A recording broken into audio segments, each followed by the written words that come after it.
How to change formation on Fantasy Premier League. Hey guys, welcome back to our channel. So today in this video tutorial, we'll be discussing about changing formation on Fantasy Premier League, that is FPL.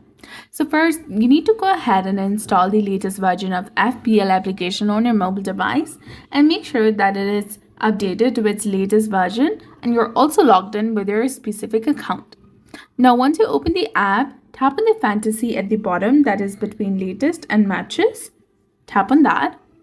Now tap on pick team option, which is in the top. Once you're in this section, in order to substitute a player, you need to tap on the player that you want to replace.